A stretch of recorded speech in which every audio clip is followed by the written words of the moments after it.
ಆಚಿ ಮಸಾಲ. ಎಂತ ಅಡಿಗೆಯ ರುಚಿಯಾಗೋ ರಹಸ್ಯವು 20 ರೂಪಾಯಿ. ಕಾಂಗ್ರೆಸ್ ಶಾಸಕಾಂಗ ಪಕ್ಷದ ಸಭೆ ನಡೆದು ಸಾಕಷ್ಟು ವಿಚಾರಗಳು ಅಲ್ಲಿ ಚರ್ಚೆಯಾಗಿದೆ. ಮುಖ್ಯಮಂತ್ರಿ ಡಿಕೆ ಶಿವಕುಮಾರ್ ಕೆಲವೊಂದಿಷ್ಟು ಸಲಹೆ ಸೂಚನೆಯನ್ನ ಕೊಟ್ಟಿದ್ದಾರೆ. ಶಾಸಕರು ಒಗ್ಗಟ್ಟು ಕಾಯ್ದುಕೊಳ್ಳುವಂತೆ ಸಿಎಂ ಸೂಚನೆ ಕೊಟ್ಟಿದ್ದಾರೆ. ಕಾಂಗ್ರೆಸ್ ಶಾಸಕಾಂಗ ಪಕ್ಷದ ಸಭೆಯಲ್ಲಿ ಮಹತ್ವದ ಚರ್ಚೆಯಾಗಿದೆ. ನಾಗೇಂದ್ರ ವಿಚಾರದಲ್ಲಿ ಒಗ್ಗಟ್ಟು ಕಾಯ್ದುಕೊಳ್ಬೇಕಾಗತ್ತೆ. ಅನುದಾನ ನೀಡೋದ್ರ ಬಗ್ಗೆ ಶಾಸಕರಿಗೆ ಸಿಎಂ ಡಿಕೆ ಶಿವಕುಮಾರ್ ಭರವಸೆಯನ್ನ ಕೊಟ್ಟಿದ್ದಾರೆ.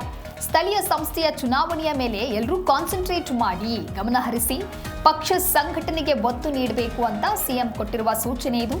ನಾಯಕತ್ವ ಬದಲಾವಣೆ, ಹೈಕಮಾಂಡ್ನ ನಿರ್ಧಾರ, ಎಸ್ಐಆರ್ ಬಗ್ಗೆ ಗಮನ ಇರಲಿ, ತಿದ್ದುಪಡಿಯ ಬಗ್ಗೆ ಪರಿಶೀಲನೆಯ ಕ್ರಮವನ್ನು ತೆಗೆದುಕೊಳ್ಳಿ, ಪ್ರತಿ ತಿಂಗಳಲ್ಲಿ 2 ದಿನ ಶಾಸಕರ ಭೇಟಿಗೆ ಸಮಯವನ್ನು ಮೀಸಲಿಡಿ. ಕುಮಾರಸ್ವಾಮಿ, ಶೋಭಾ ಕರಂದ್ಲಾಜೆ ಮೇಲೂ ಕೂಡ ಕೇಸುಗಳಿವೆ. ಹಾಗಾಗಿ ಈಗ ನಾಗೇಂದ್ರ ವಿಚಾರವನ್ನು ಅವರು ಪ್ರಸ್ತಾಪ ಮಾಡುವಂತ ಹಕ್ಕು ಅವರಿಗಿಲ್ಲ. ಬರ, ಬೆಳೆ ವಿಮೆ, ಜಾನುವಾರು, ಕುಡಿಯುವ ನೀರು ಪೂರೈಕೆಗೆ ಒತ್ತು ನೀಡಿ ಅಂತ ಹೇಳಿ ಸಲಹೆಯನ್ನ ಕೊಟ್ಟಿದ್ದಾರೆ. ಕಾಂಗ್ರೆಸ್ ಶಾಸಕಾಂಗ ಪಕ್ಷದ ಸಭೆ ನಿನ್ನೆ ಕೆಲವೊಂದಿಷ್ಟು ಪ್ರಮುಖವಾದಂಥ ವಿಚಾರವನ್ನ ಕೂಡ ಈ ಒಂದು ಸಭೆಯಲ್ಲಿ ಚರ್ಚೆ ಮಾಡಲಾಗಿದೆ.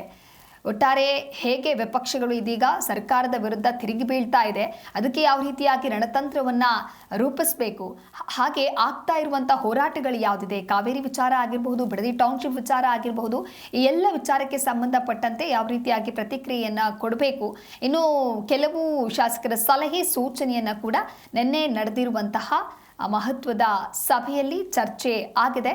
ಹಾಗೆ ಶಾಸಕರಿಗೆ ಕೆಲವೊಂದಿಷ್ಟು ಸೂಚನೆಯನ್ನು ಕೂಡ ಕೊಟ್ಟಿದ್ದಾರೆ. ಈಗೇನು ಹೈಕಮಾಂಡ್ ನಿರ್ಧಾರ ಮಾಡಿದೆ ಅದಕ್ಕೆ ಸಂಬಂಧಪಟ್ಟಂತೆಯೇ ನಾಯಕತ್ವ ಬದಲಾವಣೆ ಏನು ಆಗಿತ್ತು ಅದರಲ್ಲೂ ಕೂಡ ಎಲ್ಲವೂ ಸಸೂತ್ರವಾಗಿ ನಡೆದಿದೆ. ಯಾವ ಗೊಂದಲಗಳು ಕೂಡ ಇಲ್ಲ. ಆದರೆ ಕೆಲಸವನ್ನು ಅಚ್ಚುಕಟ್ಟಾಗಿ ಮಾಡ್ಕೊಂಡು ಹೋಗಬೇಕು. ಅನುದಾನ ನೀಡೋದ್ರ ಬಗ್ಗೆ ಶಾಸಕರಿಗೆ ಸಿಎಂ ಡಿಕೆ ಶಿವಕುಮಾರ್ ಭರವಸೆಯನ್ನು ಕೊಟ್ಟಿದ್ದಾರೆ. ಹಾಗಾಗಿ ಯಾವ ರೀತಿಯಾಗಿ ಈ ರೀತಿ ಘೋಷಣೆಯನ್ನ ಮಾಡ್ತಾರೆ, ಅನುದಾನದ ವಿಚಾರವಾಗಿ ಹೇಗೆ ಜನಪರವಾಗಿ ಈಗ ಕೆಲಸವನ್ನ ಮಾಡ್ಕೊಂಡು ಹೋಗ್ತಾರೆ, ಎಲ್ಲವನ್ನ ಕಾದು ನೋಡಬೇಕಿದೆ.